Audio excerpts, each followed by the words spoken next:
got a stream opening up here. Talk to some of my freaking invisible friends.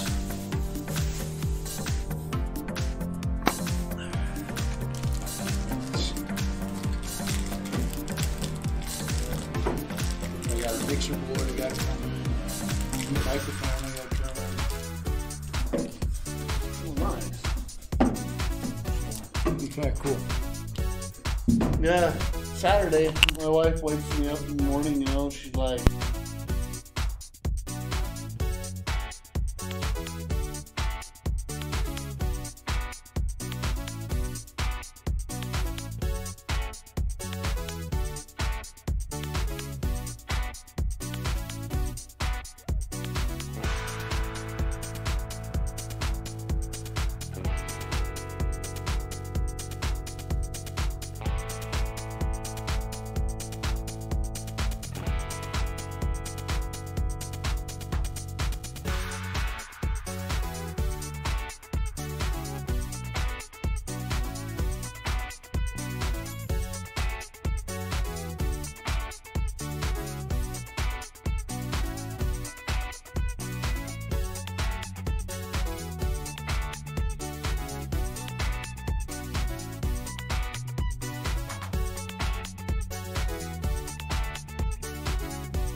Check. Check, check. There we go.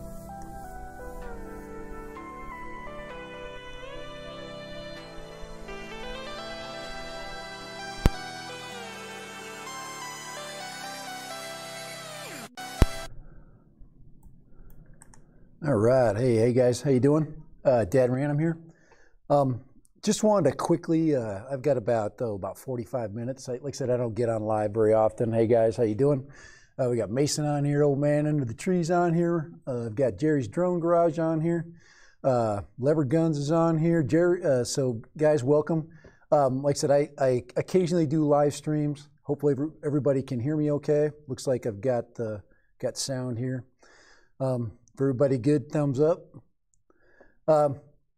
I'm basically going to talk about the same thing. I think a bunch of people are going to talk about in the next couple of hours, the next couple of days.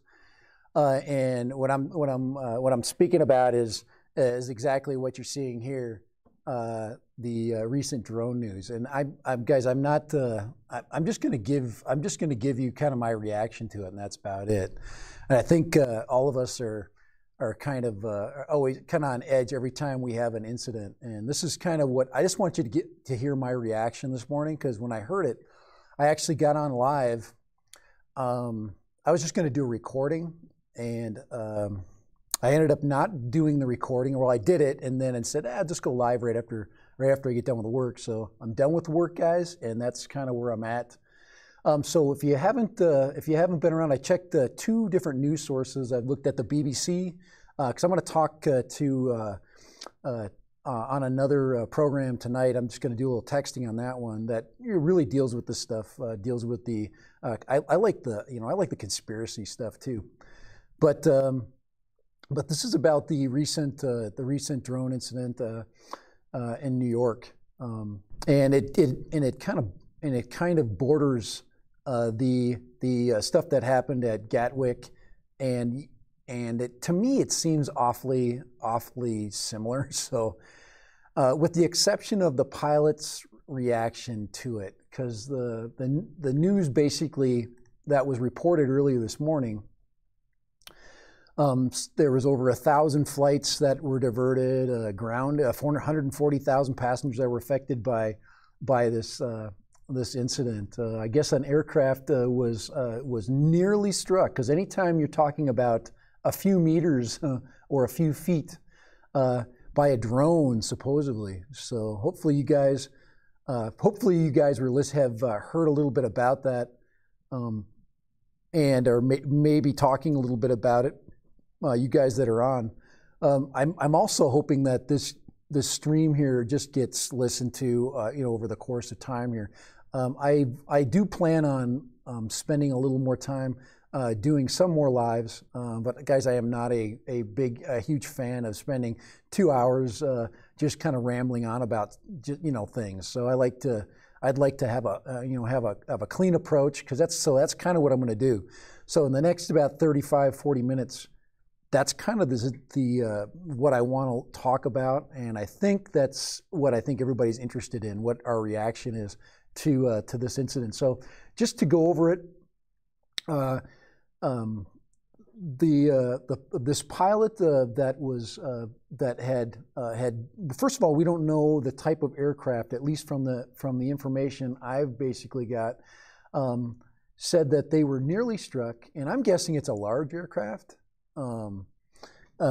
And to know how many meters away something is, I can imagine you have to have a collision avoidance system of that type, and mostly large aircraft do. And it said just a few meters. The drone allegedly was flying at over 3,500 feet. So, guys, flying drones at 3,500 feet, right there, to me, that's kind of a red flag. So, there's not too many folks that are doing that anymore. Distance-wise, guys, I've pushed the limit on distance, but guys, I've kept the drones extremely low. I've kept it, and definitely, is this incident going to affect the way I operate even more? Yes, I am going to clamp down on my drone work for sure. But Teterboro, New Jersey, is the location of this. So the New York airports were affected by it. And my guess is that airspace is quite controlled. You can imagine that there's an amazing amount of aircraft control in that area because of 9/11. But a pilot told air traffic controllers that a drone came within 9 meters of his aircraft. Okay, and I'm guessing, well, they said it was around 5 o'clock. So my guess is that, yes, it was somebody that had visual sight of a drone. That's my assumption at this point, and I know over the next couple of days, over the next several, 24 hours, we're going to learn more. It said Teterboro, which caters mainly to smaller private and corporate jets. So, yes, I can imagine a corporate jet, a private jet has a collision avoidance system. I can get information about big jets. I've got 3 friends that are commercial pilots. They all fly very large aircraft, the 767-ish size, and they all this idea, this drone issue is fairly new. So as far as me discussing with them their feelings about it, of course, there's fear. But guys, there's just as much fear in the eyes of a pilot of a bird strike at this point as much as a drone. And of course, the two most feared times of these things, these occurring, are takeoff and landing. So it's those times where the aircraft is very vulnerable to everything. They're where they can't glide, where their power is very important, especially on approaches. And approaches are those are the critical moments for pilots. Being a non-pilot, but talking and listening to friends. So there's the information right there. Flights at New Jersey's Newark Liberty International Airport were disrupted. Okay, and of course it says that the coordinating FAA law enforcement authorities are going to be investigating, and I can imagine that is going to reveal hopefully some good information. Hopefully you guys are following this. I'm also looking at and going to cite the BBC's take on this. I like to look at these international news organizations. Now the first one, guys, that I looked at that came up with this is, of course, Al Jazeera of all news. I do not listen to or watch Al Jazeera on a regular basis. I just want to get the outsider's approach. Now they quickly put this story up. The first time I heard it, guys, was from this morning's news. This is what troubles me about this incident, is that immediately when it was reported by our local news, they cited 2 other incidences that have yet to be that are still in dispute, whether they're real or not. One is the Frontier Airline one in Vegas. And then, of course, they immediately cited Gatwick. And both of those are incidents that are still being investigated. They're still, and I think the Vegas one has and may have already been looked upon as being false or fictional, based upon some overzealous engineer with his computer. But how much gets this, some of the things on the BBC, it says, of course there's a lot of fear that goes on with any of these things. And you look at speed, and even with collision avoidance, can there also be the issue of birds, Remember, birds cause just as much damage to an aircraft as a drone. I mean, a bird can, literally, especially a large bird, birds like geese, Canadian geese, egret, just big, large birds. But the problem is the altitude, the 3,500-foot altitude, and that's where we're going to get some discussion too. Speed is always an issue, but they said I think it's the avionics, or at least the collision avoidance or the safety features on aircraft that something alerted these pilots, and there is evidence to state that that it wasn't false, and of course something spooked them. Okay, It says, speaking about Tuesday's drone scare, this is the BBC version. It says at approximately 5 p.m. we received 2 reports from incoming flights into Newark that a drone was sighted at about 3,500 feet above Teterboro, New Jersey. At that point, flights arriving into Newark were held for a short duration. So, you know, there to me is another important fact. There is the duration of the delay at the airport that is reacting to this. Why was it short? If there was a drone that was in the area, or even without investigation, why did the duration of this airport halt or shutdown? Why was it so short? It says, and with no further drone sightings, arrivals have been resumed, which I like. I think that, you know, if we don't have credible evidence or that this drone is actually done something, or there's visual evidence, definitely you want to err on the side of caution, guys. I'm going to be flying internationally this spring. And yes, I worry about, especially large airports, I worry about takeoffs and landings, especially if you're traveling long distances. If you recall 9/11, the airplanes that are usually targeted are ones that fly long distances, carry large amounts of passengers. I can't imagine a terrorist would be trying to terrorize a jet, a small jet of a private size. So I really don't think that, but everything. Remember, we have to look at these incidences and take them with a grain of salt as we learn information. It says United Airlines, which uses Newark as a hub, said the impact to our operations has been minimal so far. We are working closely with the airport and the FAA to return our operations to normal as quickly as possible, which I think is great. Earlier this month, the London's Heathrow Airport, of course, the country's busiest of the UK, held flights for about an hour after the sighting, but was soon operating as normal. Gatwick, of course, however, was hit far worse, and it grounded flights. So it's interesting that the larger airports are quick to open up their airspace when they know there's no evidence of drones in the air. Where smaller ones, they just don't have the ability to guarantee the safety of people. So the geofencing, guys, why are we near airports? And I really, until somebody takes a picture or verifies that there was a real drone there, or a possible drone threat, two things. Location and altitude. Are there other things at those altitudes?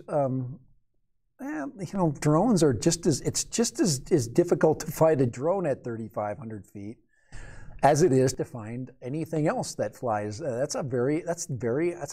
That is extremely high. So 2 people were arrested, of course, in the one incident, and there have been no arrests since then.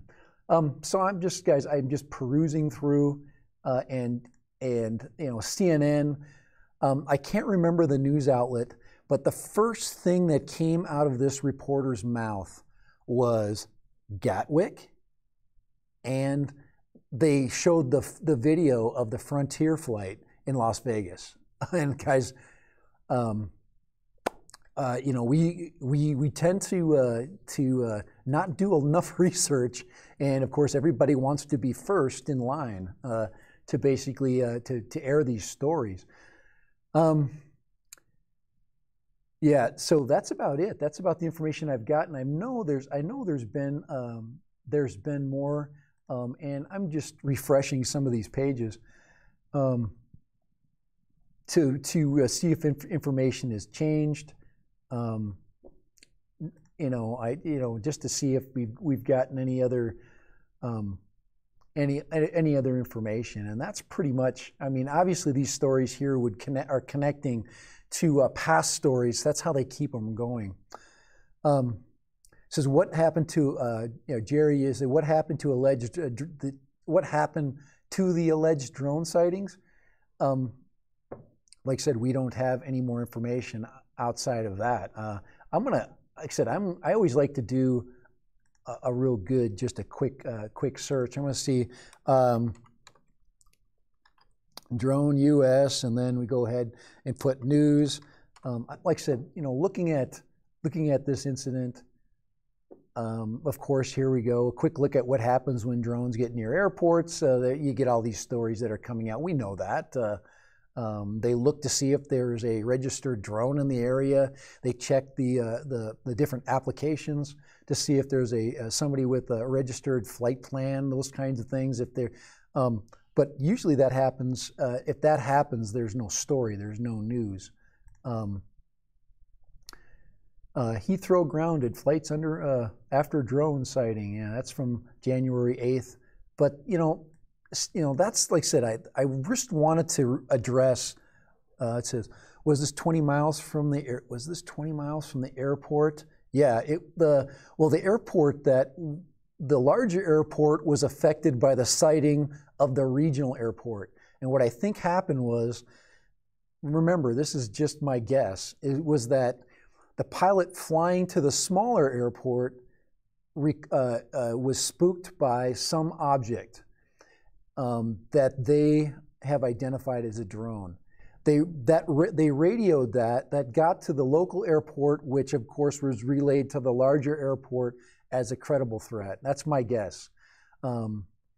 And it says, yeah, the Port Authority of New York and New Jersey operates both the Newark and Teterboro, which caters to the smaller jets. So we got these closely related airports, and I'm glad that our system is working together and discussing these different incidences. But to me, that's the thing about the news is the fact that we always jump to conclusions and we always look for the negative, and of course that's what news it does. That's their job, is to sometimes we're so bored forgetting news that we create our own news, but we don't take these threats to our airspace lightly, especially now. And I personally want them to take these threats seriously. And anytime you halt an airport and the FAA gets involved, we're always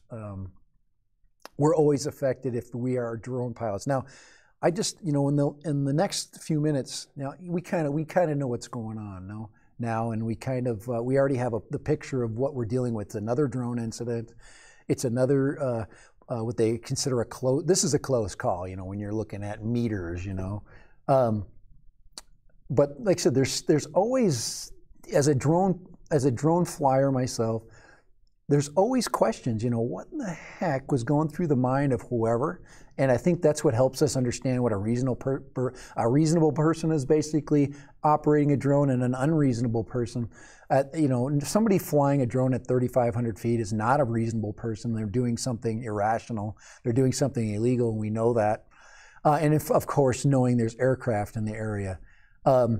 Quite honestly, when you if say you are flying a drone at that height, you can't react to an aircraft that's flying fast, especially if it's cloudy. There's weather conditions. There's the issue of latency and control and all kinds of things. And in a lot of times, if you look at any videos of high flying drones, a lot of them are not being controlled. They're basically under some kind of, they're controlled by possibly a remote program. For example, they're running waypoints or something, and they're going to a certain altitude, because you can literally program this kind of stuff into something like ArduPilot or something like that. So we have no idea what kind of drone it is. My first drone was a drone that, yeah, let's see, I think it was a party balloon. Yeah, it could have been a balloon, could have been a silver balloon. Here, let me show you right now. I've got a great example. Thank you. Is that Richard right there? Yeah. Let me show you, Richard. I just so happen to have exactly what you're talking about. Let me just sneak out over here for a second.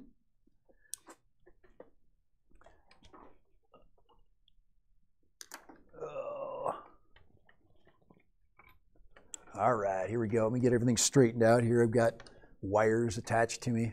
I just wanted to make sure that I'm getting good sound. I can hear you guys today. Go ahead right there. There we go. But here it is, party balloon. Okay, now if this thing's flying at altitude and the airplane's flying, you know, can this thing be? There we go. You're number one. Yeah, here we go. Can this thing be? Can this be mistaken for a drone? Is it possible? Well, we see aliens, don't we? We see UFOs, and a lot of times, actually, there have been several UFO sightings that have been things like this. Does this show up on the radar? Yes, it does. This is a metallic balloon. Okay, this thing will give off some kind of a signal. It is going to do something like that, and it will fly very high. Where it's very uncommon for drones to be at super high altitudes, people letting go at their party balloon at 4:30 with their, at their birthday party, it's possible. Hey, how you doing? Is Logan on there? Let's see, they aren't ready yet. This is not a registered balloon, okay? You're not gonna find the user of this balloon. Oh boy, hold on here, guys. I've got an issue here. Technical difficulties, please stand by. Oh, let me fix, hold on here.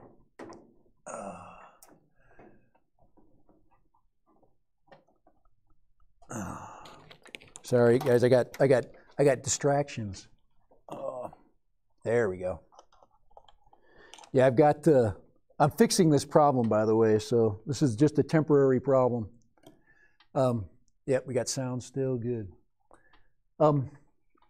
So yes, this is, it's the internet says the toy balloons can go up to 10,000 feet before bursting. Yeah, this thing, guys, if I let this thing go, it's going to go forever. Now, we're not discounting the fact that there possibly was an errant use of a drone, but we have no validation. And yeah, could a balloon be, released? And yes, I am number one. Okay, but yeah, this is the possibility. And of course, Logan, Richard, you're the one who brought up the balloon idea.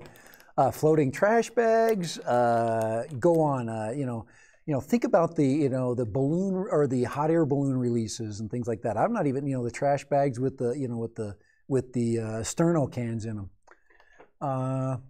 If it was cold outside, the balloon would deflate a bit. Yep. I don't see a tail number on your balloon. I know it's fun, guys. We have to have humor. If you don't have humor, we're not going to get through this incident, are we? Now I'm trying to keep a good attitude. I really am. You should. Yes, this needs a transponder. Beep beep beep beep beep beep beep beep. I'm letting it go. Okay. We can. I can add to the excitement of this scene. Maybe do this one here. Let's go right here. Let me put this one on.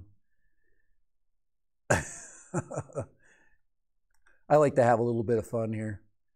Let me put this right. Let's put that right about there. There we go. Let's let her go. There. I'll take that screen off in a second here, but sorry to leave your chat going, but I'm thinking about scaring an airplane. Absolutely not. I'm not. But yeah, this could affect somebody's thinking about what they saw. But it's an odd-shaped object. There's all kinds of things. But does it still create fear? Yes. So I'm going to go ahead and shut that one off. That's fun, wasn't it? So yes, the party balloon, i.e. Drone. Yep.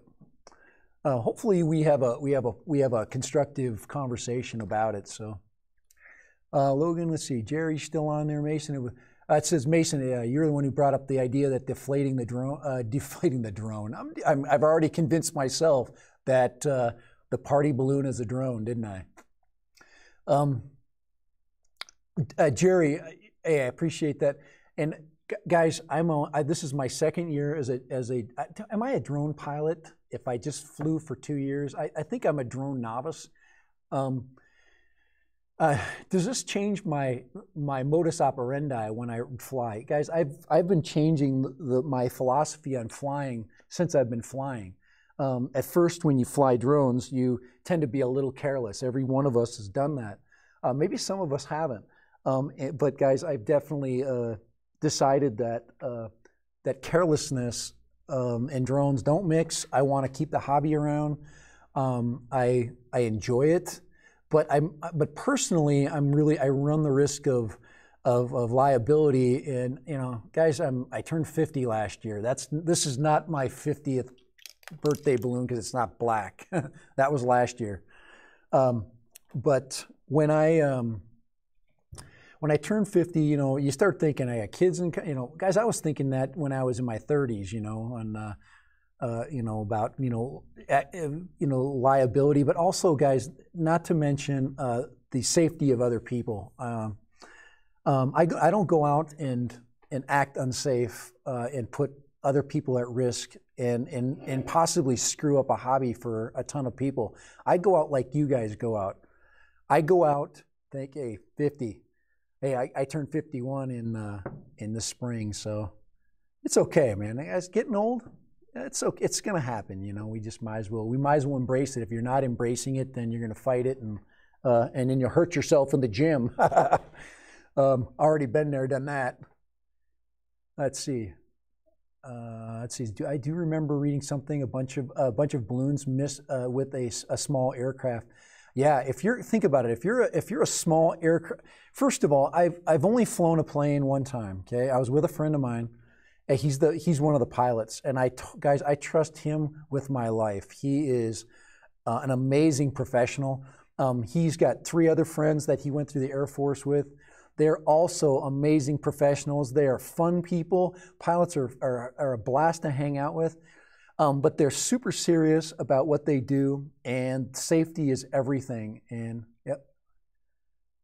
Thank you. Hey guys, thank you. I appreciate it. Hey, and you guys that don't have wrenches, I'll get there. Anybody that gets on my channel and enjoys some of the things I talk about, I want all of you guys to come back and that kind of thing.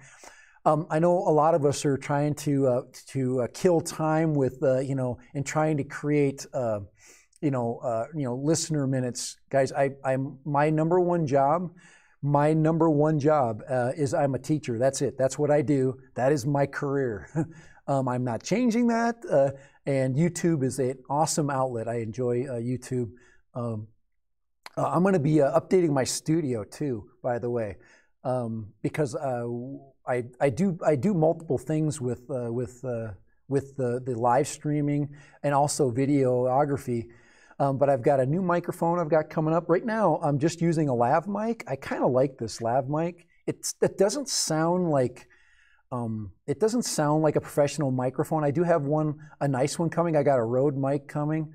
And I decided that I wanted to, legitimize a little bit what I do. Of course, make it a little bit more friendly. I like the chat stream on top and things like that. But maybe I'll find a time frame for you guys. Let's see, your baby. I'm 67. We got a 67-year-old. Hey, the 60s. Hey, Jerry, you're drone? Yeah, you're a guy, obviously a drone flyer. Yeah, and Jerry, I apologize. I do go to channels, and I'm doing better and better. I think we lose our path, or we lose our way every once in a while with YouTube. So thank you, Tim. Like I said, I'm just using a lav mic, and I'm connected directly in the computer. I do have a compression that's going through OBS.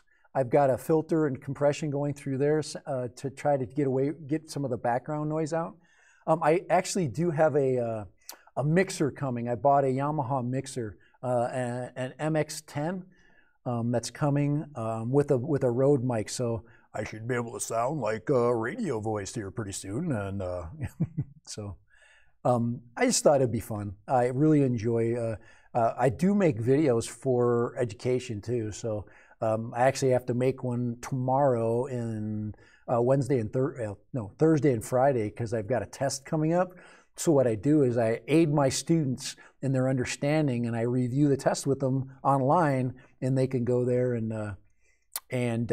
practice what they need to practice for the test. We've been covering the Great Depression, so if anybody's interested in the Great Depression, I've been teaching about that. That's what the high school is talking about. Hey, how you doing, Empty Promises? How you doing?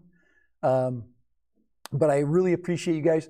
And like I said, I don't know what time frame. I really like Wednesday, but I don't want to step on anybody's toes. So there's also shows that I like to watch too. There's a live stream that's on today, and let's see if I can figure it out here. I just want to find out. Oh, there's guys that are coming on live. Let's see. I want to make sure I don't miss their live stream. So, hey, there's my own live stream. That's funny. But I want to make sure that I catch their streams, and I think the thing that makes us better as YouTubers, as hobbyists, because I'm a hobbyist. I enjoy flying drones. I also like photography. I'm one of those weird people. And of course, guys, I love tech.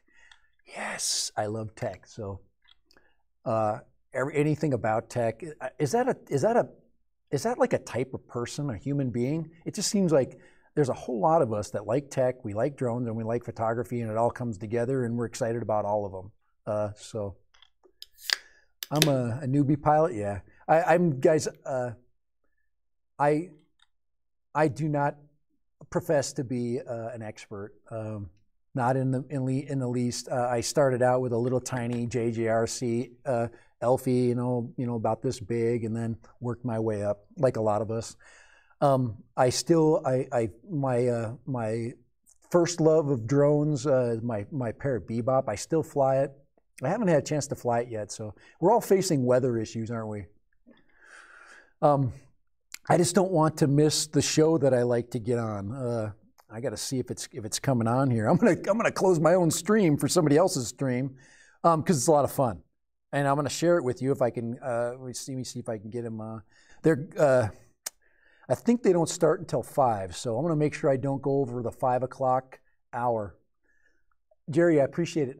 I know guys. I know the 360 camera that I've been using is not the greatest, but it's guys. Just like I said in the video, it's super fun. I really love it. It is such a blast. I watched a video today about editing with it, and it's fun to edit with. It really allows you to have a little flexibility, and I hope you guys like Steve. Steve's my buddy. I got to get Steve's picture on my. I got to get Steve's picture on here. I don't have it on here. It's on another one of my scenes that I have. But Steve is my pup that I walk with. Yeah, Steve is his own deal. My daughter, she also has a YouTube channel. We've been feeding off of each other. My daughter is really getting good. She's got a huge upside, and you know, because young kids they have nothing but time to get better, and they're cool. And guys, I'm not cool. I'm dad. I'm a dad. You know, there's like how many dads? I'm the best dad random. I say the best dad random on internet though. And guys, when I just like anything that I like to do, guys, if I'm not going to be the best dad random on YouTube, then I'm not going to be on YouTube. I am going to kick butt and take names as dad random. All other dad randoms, beware. There's no room for you. So what video editing software I use? I use a video editing software called WeVideo. Let me see if I can show you that. It just takes me a minute here, guys, to just switch around here with browsers and stuff like that. Right now, I've got all this new stuff here. Let me just cut this new stuff off. It's just old news anyway. Let me go ahead. I'm just, hey, it's a video. Here, close that up right there. That's oh my gosh, there's CNN. Let me just open up. I'll show you in a second here. Just give me a second. I'll open that up. But I use something called WeVideo. It's a pay platform, but it's okay. This is why I pay for it. Guys, I would use free software if it was easy. If it was easier than what I use. I use what I use because it's easy. Okay, and guys, that's what I suggest. That's why I'm using OBS, because this is easy. use what's easy. Guys, I like to vlog with my iPhone because it's, guess what? Easy, okay? Guys, don't make your life complicated. It's too hard to do this crap without, here it is. So here, let me go ahead to my, my display capture here. And, ooh, it's all nice and small here. I'm going to drag it down here, right here. This is what I use right here. It's called We Video. I know it's small. We, it's like little. No, it's we as in us. So let me go ahead and open it up just so you can get an idea about how it works. But like I said, I found this, you know, just surfing through the internet. I was using something like Light something, and then I tried, guys, like a lot of people, I used a lot of different versions of things before I finally decided what would work best for me, and that's what it is. That's the answer, is guys, if it doesn't work best for you, then it's not good for you. So that's the first thing you have to decide, is what is going to make your life better as a vlogger, as an editor. And this thing, guys, is a freaking breeze.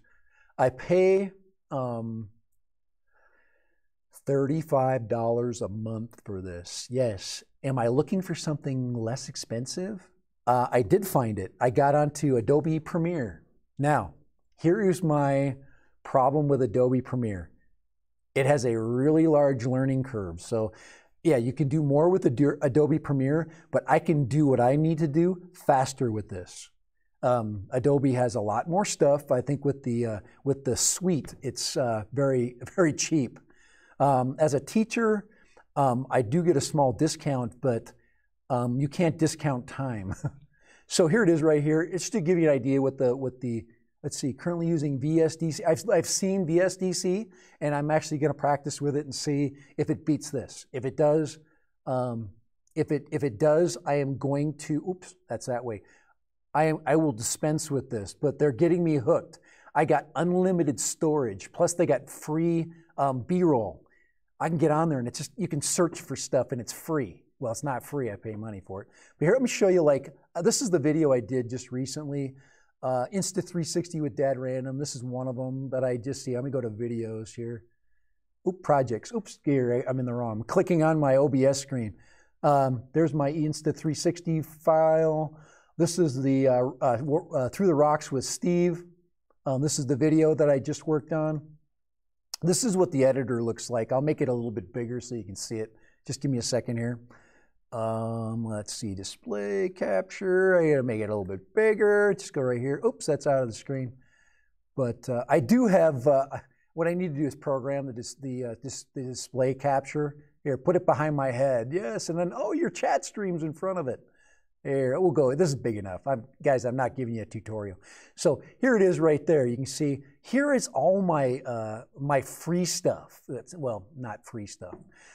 So I can go in here and actually, oh crap, sorry. I can actually go in and search. Hold on. I can actually search for stuff. So if I want airplane scenes, or aircraft, just type it in, and it gives me all this free video. This is all B-roll video that I can use. It's all free. There's no licensing on. It's all Creative Commons.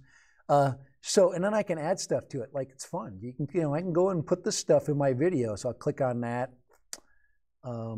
Click on that right there, and then I can add this scene of an aircraft landing into my videos. So that's an example of what We Video does. There's different levels of purchasing. There's a free version too, by the way. You can get, this is free at its beginning, and almost all programs are free. Excuse me, I'm gonna get a drink here. Pepsi Max time. And then to go along with the image, down below there is music and sounds. Yes, so you can click on aircraft sounds. That kind of stuff.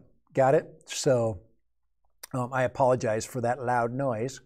But it has, like I said, there are different aircraft flyby, so all this stuff is inside of that. And you can pick and choose and throw it in your video. So I like that. You can save favorites.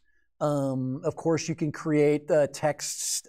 It's got a lot of text flexibility, different types of text scenes you can roll through, you know, so you get the, you know, the effects and things like that. It's got that built in, but it's not commercial grade. It's made for ease of use, okay?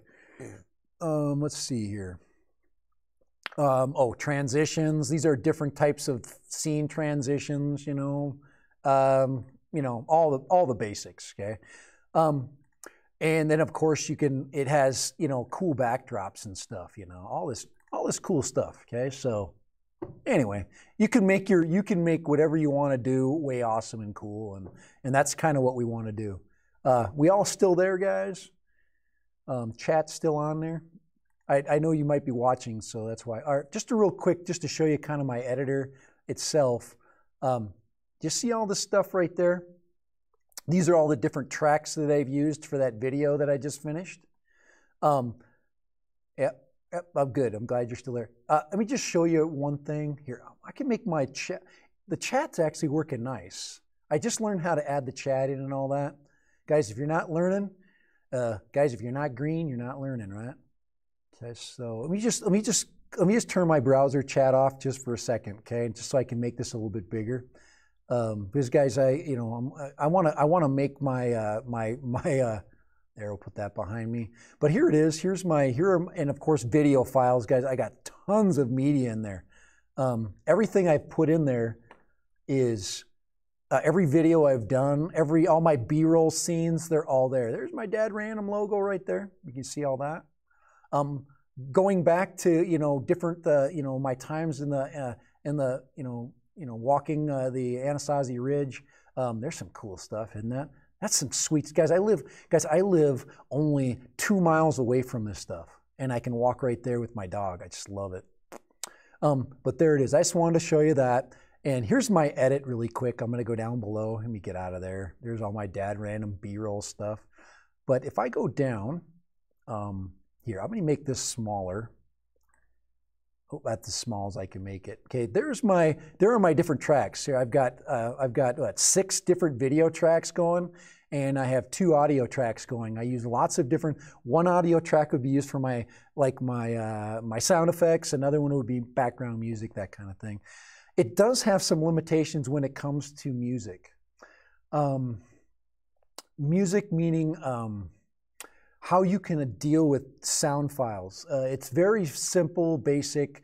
So what can happen is you can get into a situation where you don't have enough ability to do a lot of manipulation. So when I match up an audio track with a video track, when I try to layer those, because the cameras sometimes don't have very good audio, I run into some trouble with that for sure. But other than that, guys, I ran right back to this program. Whoops, sorry, I moved myself there. I ran right back to this program after I couldn't get a video out. So let me just show you really quick. You can fully go through. Here's the playhead right here, and I can go through the video just like any other program right there. Oh, there was Steve right there taking a poop. Guys, Steve is so much fun. He literally makes my life so much better. But yeah, he was right there, and he likes to poop on the bush. You'd think, why would you poop on the bush? Steve, right there, he's freaking literally backed up to the bush, pooping on top of it. So anyway, video's fun, dude. So all right, I'm gonna go ahead and shut this up so you guys are not. But I can at a different time. I will definitely go over some of the. Let me go ahead and make my.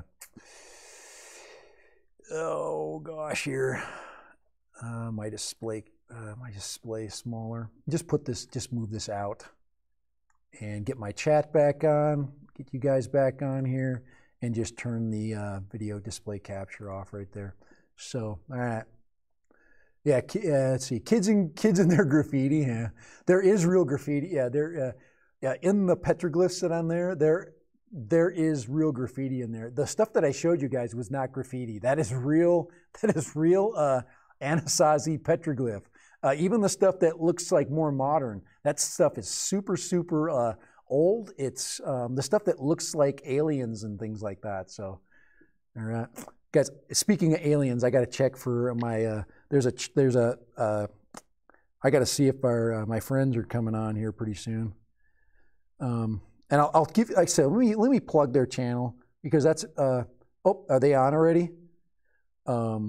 Aerial Views is the channel. Let's see, Aerial Views. Let's go ahead. They're not live yet, I hope. Let's see.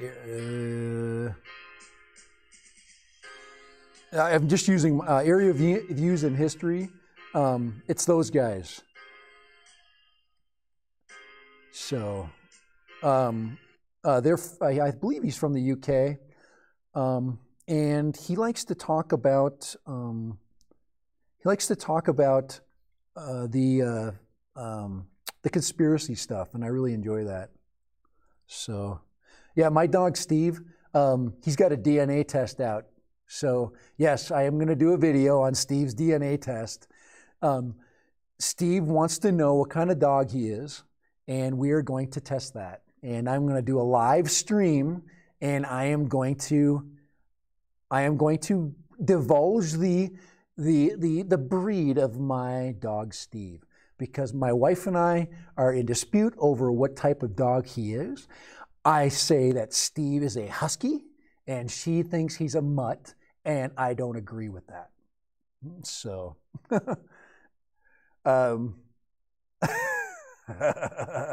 it's a first that we don't agree. Yeah, guys. Steve was found on just outside of the Navajo reservation. Yes, so he is technically a reservation dog.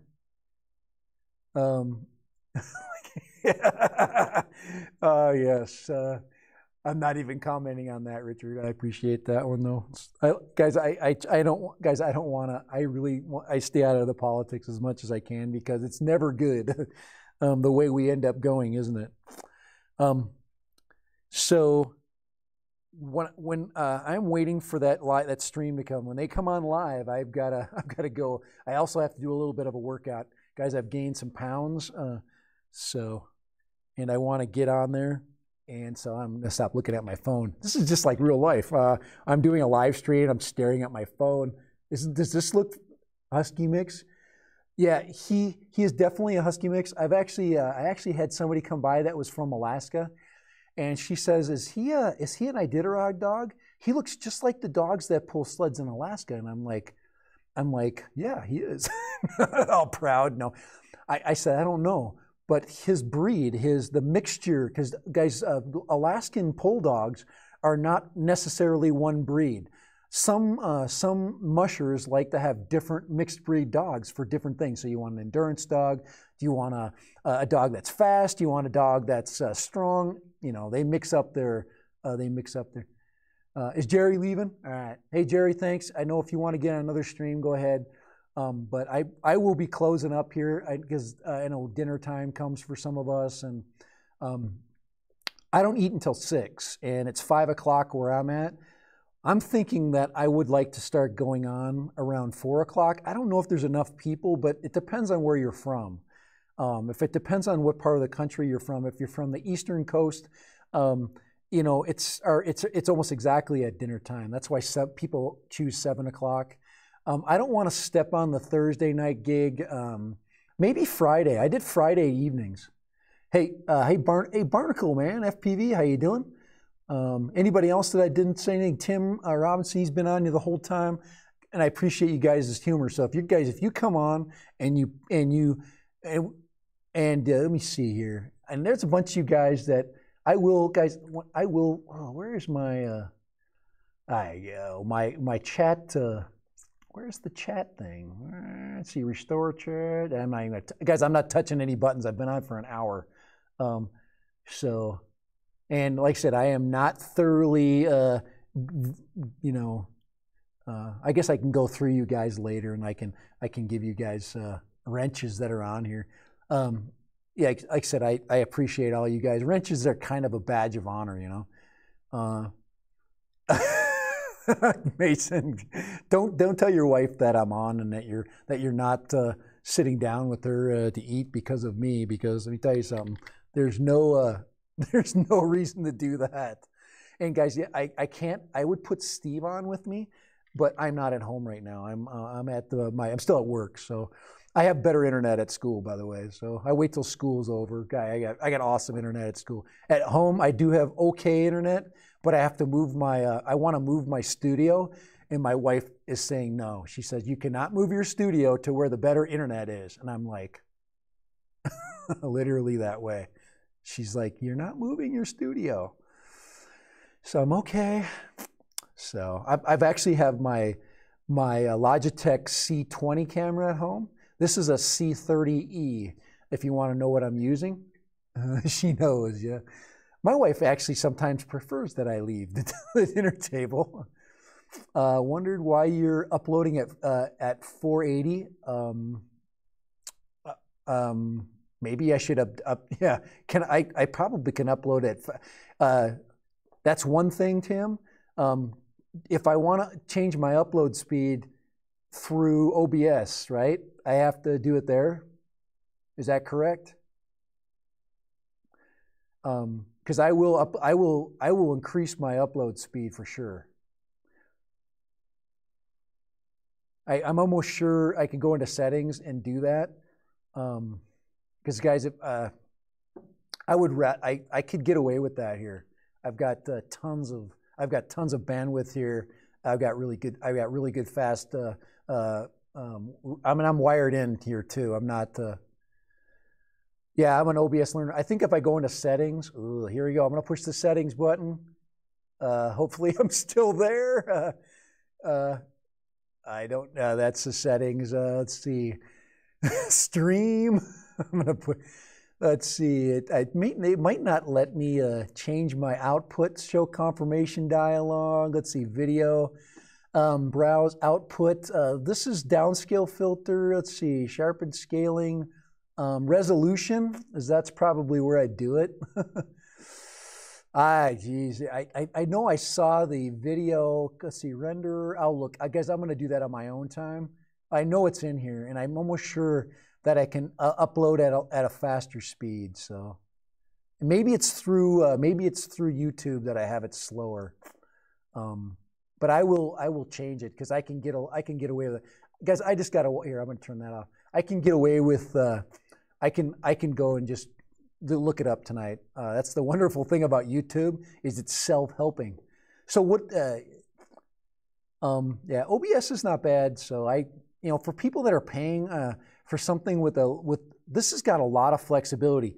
You basically get a really good platform that you can do enough of. Now, if I wanted to live calls, I could just use another online format like Skype. I think I can take my Skype window feed and bring it in. I think I can do that, and then pipe the audio with my mixer. So I'm gonna play with that. I think that's. I'm learning. Let's see. Hey, let's see. Welcome. Hey, let's see. EBRFPV. Hey, how you doing? Barnacle and Tim. So I've got 60 guys that have been on with me. I really appreciate it. I've been on for about an hour now, and it's that time where I've got to decide whether I'm either going to work out or because maybe not. Maybe I can work out later, right? Yeah, I think I'll work out later. I'm going to stay on with you guys. That was an easy decision, huh? This is what happened to me last time I went on live. I was at school. It was a Friday, though. Guys, I can go on all night on Friday. I'm actually thinking about Friday. That kind of should be my night to do my drone stuff. Guys, I'm 50. I do nothing on Friday night. I go home, turn on the news, look at my phone. My wife and I, we just chat. We don't, do a lot. Yeah, All right. Like I said, I'm okay. I'll stay on with the bunch of you guys. I absolutely do need to go in about at least about 10 minutes. So, Richard, I appreciate you letting me know. And like I said, everybody. I'm not even going to give you the rigmarole as far as how to hang out with each other because you guys know how to do that. We're all freaking adults here. So yeah, like I said, join each other, check each other's channels out. Of course, obviously. And guys, I appreciate it. I know this is something that I just threw at you. I think I'm going to be using Fridays though. Really quick, can I do a quick poll before you guys run? What day is better for you? Wednesday or Friday? And I would probably start exactly at 4, and that would limit dusk to dawn. Well, you're talking about flying. So if you have an opinion, would you please leave me that opinion? I'm looking for a Wednesday time slot is pretty good. Wednesdays are tough because I could have things going on possibly on Wednesdays, but Fridays I'm always, right after school on Wednesday I'm good. All days the same. All days same for me. I mean, yeah, I'm with you. That's kind of, but I think you almost have to have a time slot, so people kind of understand when they can get in, when they can expect you to be on. And like I said, I've got some friends that come on at, I think it's 6, because they're 5 o'clock, and then he's UK, so who knows. Sometimes, let's see, yeah, I am Mountain Time. Yes, I am. Whoops, right there. Whoops, there. Yep, Mountain Time. So 5 o'clock Mountain, 6 Central, 7 Pacific. So I would say 4-ish is what I'm looking at. If I know I can get on by 4, so I'm going to try that. UK, what time is it in the UK, Tim? And guys, I don't always know exactly where you're. We should have little flags next to our chat lines. So you always put your flag first, so we know, how late you're going to be on.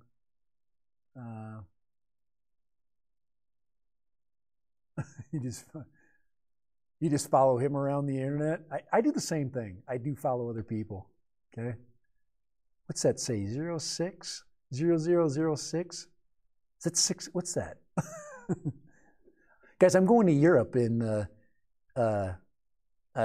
spring, so I've never been to Europe before. So just to be honest, so it's new. I'm going to be on one of those planes that's sitting, and I'm a big dude. I'm the big dude. 6 past midnight. Sorry, Tim. If I get on at 4, then it's not too bad though. If I get on at 4, then it would be a little bit at 11. And if you're a late guy, I usually go to bed at midnight. So sorry. I think you need to go to work, right, Tim? Or are you retired? 6 minutes after midnight. Yeah, it's 5 p.m. here, so it sucks, right? Isn't that weird to think that you guys are going to be getting up early in the morning and I'm going to be finally going to bed? I won't be in bed until another 7 hours. That's how crazy I am. Yep, career, wife, and daughter. Yeah, I've got a good amount of career left. Teachers don't retire until they're in their 60s. I'll work as long as I can work. I like to work. Retirement's overrated. All you do is get ready to die, and I'm not doing that.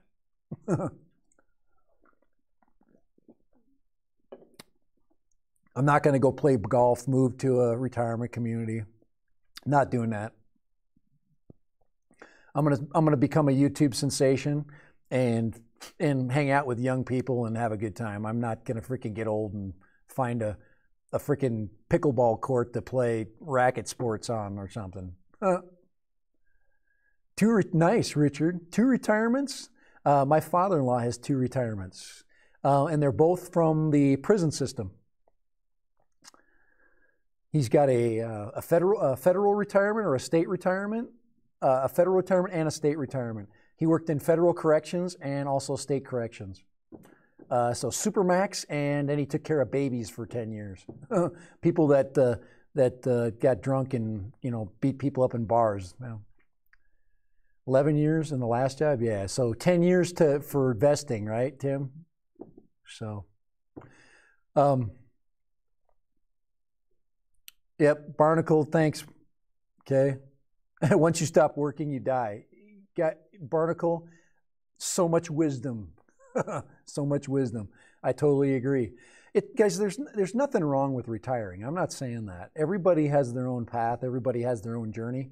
I'm just not, I can't. But if I do retire, I already told my wife, I'll be more busy. That's just me. I'll find more things to do. I'll probably get another job. I'll retire and then I'll have a part-time job, to occupy, so I have, what do you call it, a little extra spending cabbage, so I can keep buying really cool stuff. Military, yep. You see military, and yes, more money for drones. My buddies that were in the Air Force buddies, both of them went back into the reserves. So yes, they will get Air Force retirements, and they are going to have retirements from Delta Airlines. So yes, sucks for them, huh? But let me tell you something. Some of them, I trust those guys with my life. So they're worth every dollar. This is what I did. It ended up being a job. You know what? This is a job. It's just, that's why some days I'm doing this and some days I'm not. But guys, I am going to treat this thing, okay, when I do this stuff, I'm going to do it good and I'm going to do it fun or I ain't doing it. Okay? Rough to be a reservist. Yeah, one of my buddies was one was in California, the other one's was in Georgia. And my buddy in California, who I flew with, he actually let me fly. That was fun. Of course, as much as he could trust me. What a great guy. Literally, we had all the kids, we were flying around a little Cessna 170. It was fun. He went and checked out for us and let us fly with him, and he was such a good guy. But he did not, it's hard to find work. He was a colonel. So that's first of all, he was a captain, okay, in the Air Force for a lot of years. And then he was a lieutenant colonel. I think that's the next rank up. So he was a captain for a long time. And maybe he did have a command. He was in something called Operation Deep Freeze. Anybody understand that? If you're Air Force people. And he flew C-141s into Antarctica. That was a cool job. When you took Dad to career day, he was the most interesting dad.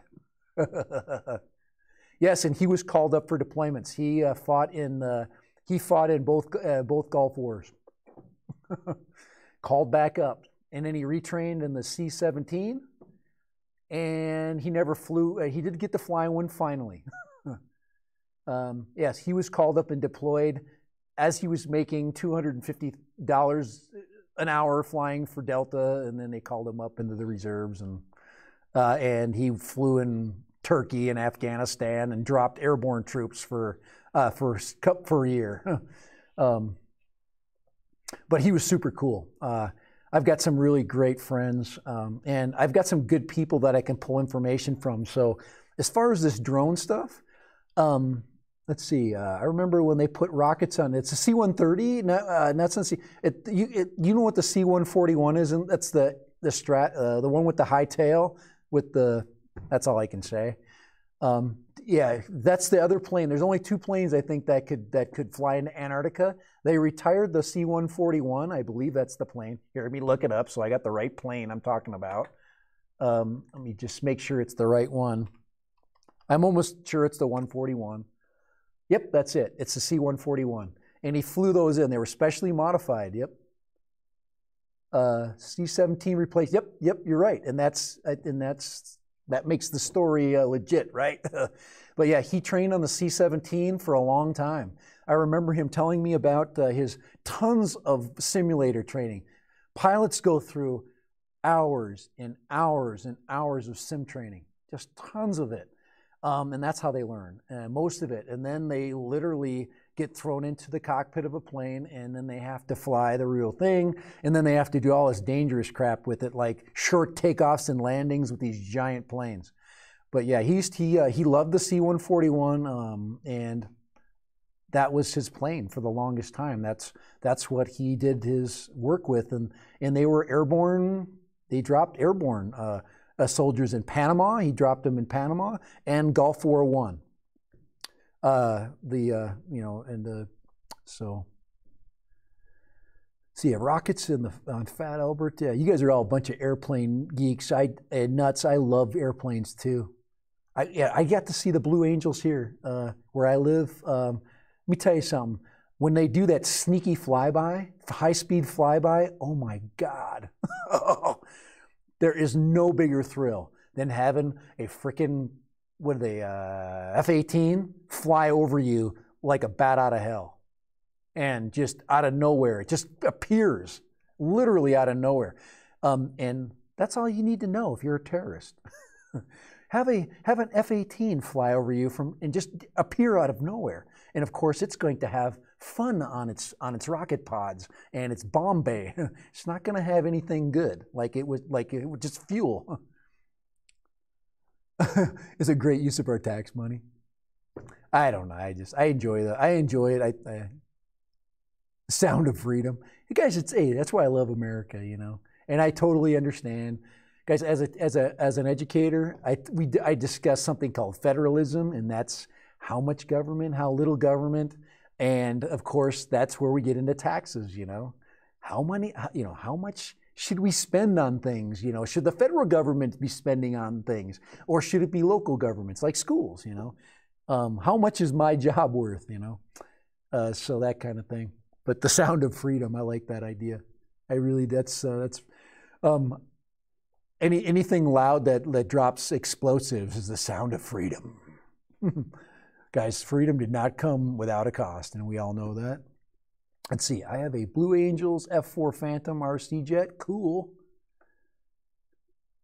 Yeah, you literally could fly straight up, can't you, with that thing? The F4 Phantom RC jet. And if anybody doesn't know anything about the F4 Phantom, I love Vietnam-era aircraft. The F4 Phantom was a cool looking plane, man. Got the freaking tipped up wings. I believe it's a hyper, not a hypersonic. It's a supersonic aircraft. It goes like a bat out of okay, and it was made for speed in a time where aircraft were changing. You know, we were trying to decide what to do with aircraft again because, you know, one of the biggest things I think with the F4 was whether it should have a gun or not on it. It didn't have a gun pod, and then they added a gun pod on it so freaking Phantom pilots could blast the crap out of targets with gunfire. Let's see. I was at Clark where they were allowed to paint shark's teeth on our F4s. Okay, cool. I teach let's see, Richard. Are you our older gentleman on our panel here? Phantom 3 or 4? I don't know. What's a Phantom 3? I don't even know what a Phantom 3 is. Phantom 3. We're talking about. When we talk about F4, we're talking about the Phantom jet aircraft. Yes, 57. Yeah. I was a baby during Vietnam, so I grew up in '68. So you were a little bit older. You were 57, so you're a '61 baby. And yeah, my dad was drafted and the whole 9 yards. A1.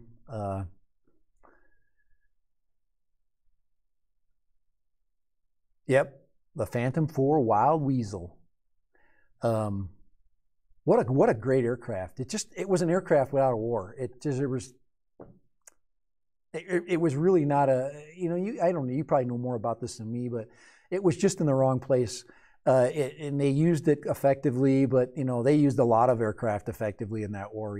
They used A1 Sky Raiders to a high effectiveness and it had a propeller. What was the other? The Thunder Chief. That was the F-104.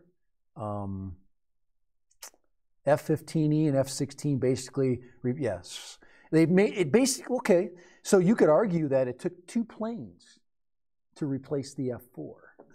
The F-16, the fighter, right, the nimble fighter, and the F-15 is a badass, you know, knock down, drag out, freaking hard hitting, you know, F-15E, ACDE, yeah, the E model, that's the newest of them, right? Have they replaced it? Is E the kind of where they're ending it? Did they end it with the E model? You guys are learning my extent of knowledge. This is all stuff that I learned a long time ago, just from watching TV and being interested in stuff. F-15. The F-15 did a lot of dirty work in the Persian Gulf. It was a deadly air. Every once in a while, I live not too far from Vegas, so every once in a while I get to see a B-1 go over. Woo! If you've never seen a B-1 slowly passing by you, it is a pretty cool sight. The B-1B, the bomber they thought they would just throw away. Let's see. Take care, folks. Thanks for the stream. Thank you, Tim Robinson. I appreciate it. Peace out. I appreciate that. Thanks. I'm going to go here in a little bit too. It's getting close to 5:30. I will definitely close down a little bit before 5:30 because I have to go home and have dinner. And I was late yesterday, and I don't like to be late. I like to be in the stimulating conversation of dinner. I was assigned to Nellis for 6 years. Cool, Richard. I live in, if you know where Nellis Air Force Base is, I live in St. George, Utah, which is not that far away. And hey, Richard, this might be interesting to you. Oh, you got to go? Right. We'll see. Actually, I'll bring that subject up later, Richard. I need to make notes when you guys bring up points because I appreciate you being on, but I have a story I want to bring up about Nellis and about some B-52s. And you might know about the story I'm talking about, okay? Oh, my family founded that area back in the 1800s. Well, sweet, that's cool. I'd like to maybe hear a little bit more about that. My wife's family was from Pinto, and Pinto is close by too. But my family was in Germany, and then we jumped on the boat and got here in around 1854, but we were up north, Minnesota. My great-grandfather, one of the founders. Very nice, cool. You can share that. I want to keep that conversation going, so I know you got to go, but that's cool. I love the local history, and when I fly around here, maybe that's why you're interested a little bit. When I fly around here, I actually have some video that maybe you probably didn't know I had, but I'll show you some things that I've already flown around. Cool, so cool. I got stranded in Provo once in 1975. Guys, I've been to Provo and been stranded there. I've never been stranded there, but yes, probably a snowstorm, I can imagine. Maybe your tires went to, I've had a brake problem there. Had an old Chevy Suburban that brakes decided to explode on me. That was probably around the Provo area. I went there and, yeah.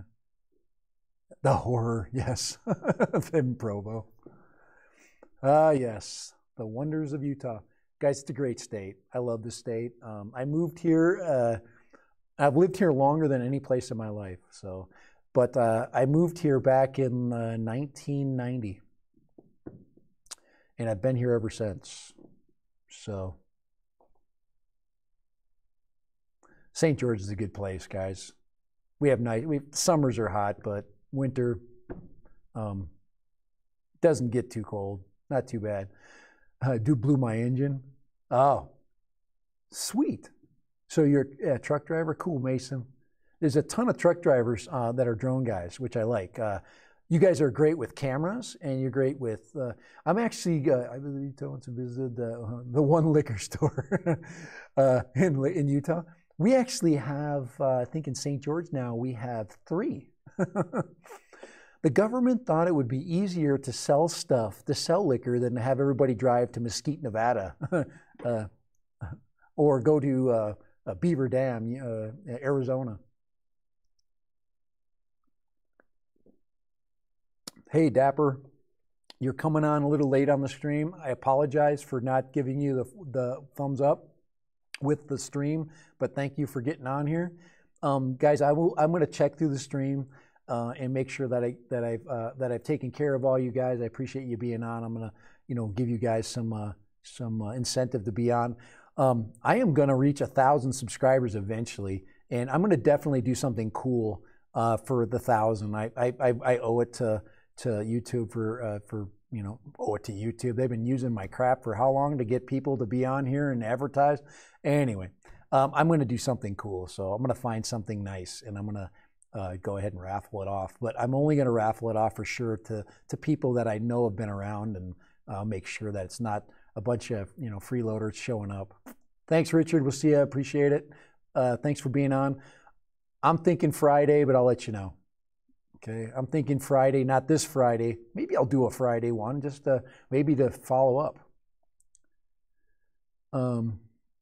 Thanks, Mason. I appreciate it. I'm going to make the stream good.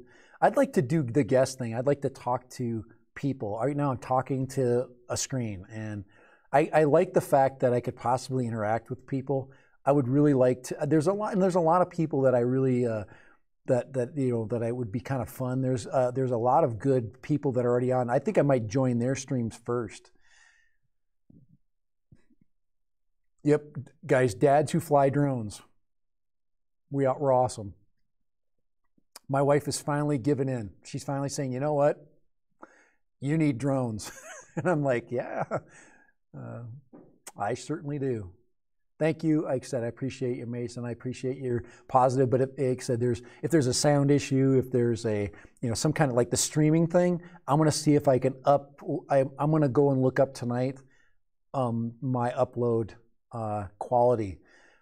When I play it back, it seems okay, but on a bigger screen, I don't like the crappy quality. So I will, and it's cool that your son flies drones. Maybe I'll get one of my kids to. My kids are all older now. My two boys are now in college, or they've been in college for a while. My one son is going to graduate from law school here pretty soon, which is going to be cool. And I've got another son that's also going to graduate, and he's actually going into graduate school. So into business. He's a accounting major and a finance major. So it's cool. I don't know where these guys got their brains, but it's sure cool watching them grow. It's cool watching them get.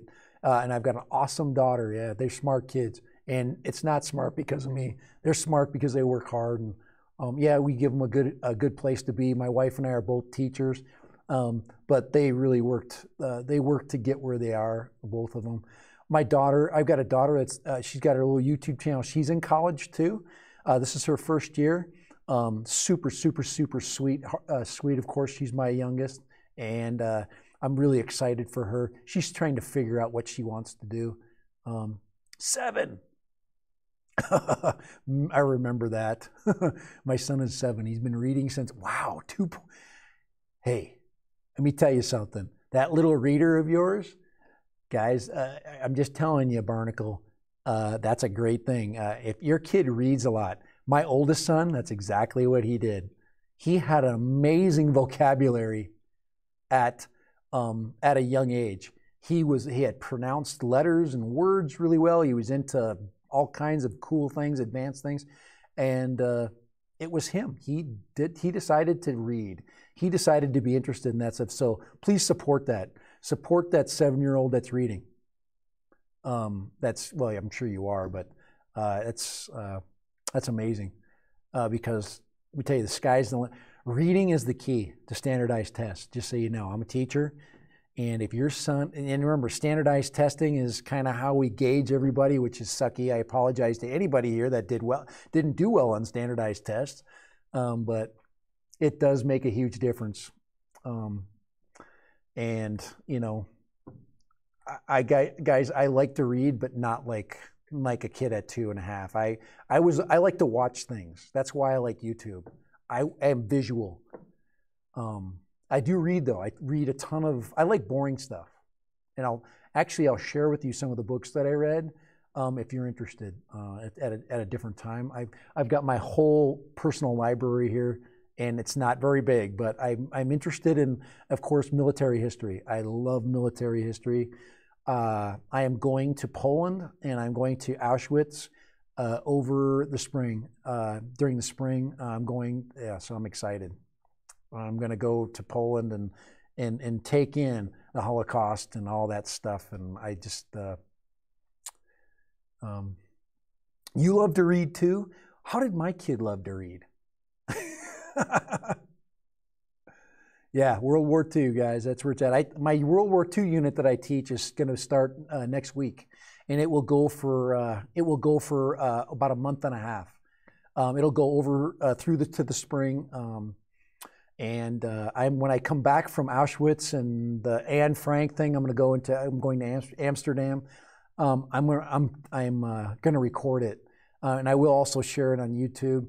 And I'm going to do it in a really respectful way. Yeah, military history, guys. You guys, Mason, I'm going to share some books with you. I'll just tell you, my favorite author is a guy named Anthony Beaver. And if you like military history, you might already know that. Beavor. He's an English guy. Yep. Flyboys. Guys, I like the new stuff that's being. I'm trying to think of the Killing series. I forget the author of the Killing Kennedy, Killing Lincoln, all those things. Check those out. Yeah, check Anthony Beaver, Beevor, and he writes a book about Stalingrad that you will unbelievably never put down. So check that book out, Stalingrad. But he does one on Berlin. Guys, the Berlin book is unfreaking believable. So what do you got there, Flyboys? Good. I will put my links up, but I can't because I'm afraid of messing up. Actually, I'm going to leave here. I got to get going. But I don't have my chat up. So it's up on the screen, but I can't. I don't know where it went. It's probably in the background somewhere. Let's see if I can find. Oh, there it is, right there. All right, here we go. Can I find it? Here, let me show you. Let me put the author up here, and then I'm going to leave it with that. Okay, so I'm going to put. Let's see. I'm going to put Anthony. Let's go right there. There he is, the greatest author ever. And let's see if let's see, anatomy. Let's see, Anthony, Amazon. Here it is. Here's his Amazon. Here's all his books on Amazon. Here, let me just, I don't have it. Let's see, I'm going to copy that. I'm putting that in the stream, by the way. So here, I'm going to put that up before I leave, okay? But this is right there. I'm going to paste that in there and post that. Okay, so that's the stream for Anthony Beaver. And it'll have all his books are on there. The battle, oh, there's new ones on there too. So very sweet. Stalingrad, it's the middle book. Fall of Berlin, the Battle of Arnhem. He does all the World War II stuff, and he brings in the history, but then he creates a narrative for it, and it's really interesting. For example, he creates a narrative for Rommel, for General von Rundstedt, and he creates a voice for him, which is cool. So, all right, guys, I'm like you guys. I'm gonna run. I got to run to dinner. It's 5:30. I've got to go, and this has been a fun stream. I really appreciate you guys that are on, you guys that are still on, and like I said, I'm gonna get out of here, and I need to have an outro. I got an intro, but I don't have an outro. I just have this thing. I'm just gonna put that thing on that I started with. That's my intro, but I'm gonna re-put my intro on for my new outro. So guys, I appreciate it. It's been awesome talking to you. I told you I was going to go on that conspiracy channel. I will actually link. I will put the link to that up. And I want to plug those guys because I really enjoy them. They're super awesome. Centroid, is it Centroid Aerial Images? He's one of the guys. Let me put him up there. Let's see. He didn't pop on today, so. Usually he does, Centroid does, but he's fun. He's a good dude. He reminds me of a friend of mine, the way he talks. So I'm gonna put this. I'm gonna put it up at Centroid. Oh crap! I can't type anything. He's not on, so it's harder. Centroid aerial images, and he'll be on this stream that I like to go on. This guy right here, Centroid aerial images. So all right, well, so I'm gonna see you guys. Hey guys, don't spend lots of money, okay? Free, and they work, okay? And what's this mic right here? I don't know. What I pay, like, I don't know, $11 for it, that kind of thing. So, and free software. But guys, don't spend $1 million. You don't have to.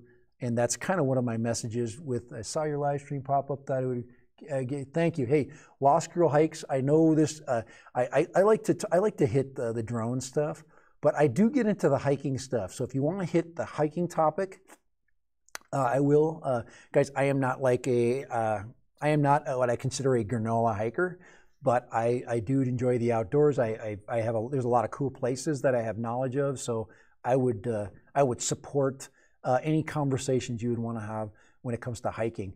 We kind of keep. I like to to hit the tech thing. We hit that we love drones. This is kind of one of those crazy drone channels. If you look to my left here, that was the topic of the day. Was the latest drone scare. So, but thank you, Lost Girl Hikes. I appreciate you popping on here. And these guys that are all on here, guys, I go to her channel, and I will go, and everybody that is interested in what I do, I'm also going to share the love and try to find something I can learn from your channels, because guys, it's the learning experience, you and me, this journey that we call YouTube. So I appreciate you guys showing up. I appreciate you checking out this stream, and this is the hardest part. It's ending, and I am ending, and I appreciate you. Thank you, and you guys have a great day. I'm going to come on Friday, probably around 3, 4 o'clock. So if you missed the stream, that's okay. Watch the replay. And I'm going to give you a, let's see, you won't learn anything on my channel.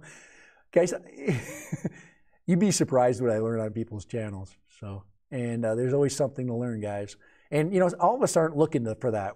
Some of us are just looking to enjoy other people's stuff, and we're there to learn from them. So, all right. So, peace. Have a great couple days. I'm going to be back on Friday, just for a minute, and I'm going to follow up on some things, maybe the newest drone information, and then come back with maybe a time that I can set up for a short chat. Hours is good for me. Right now we're an hour and a half, too long. Okay. Thank you, and take it easy, and I appreciate it. So, yep.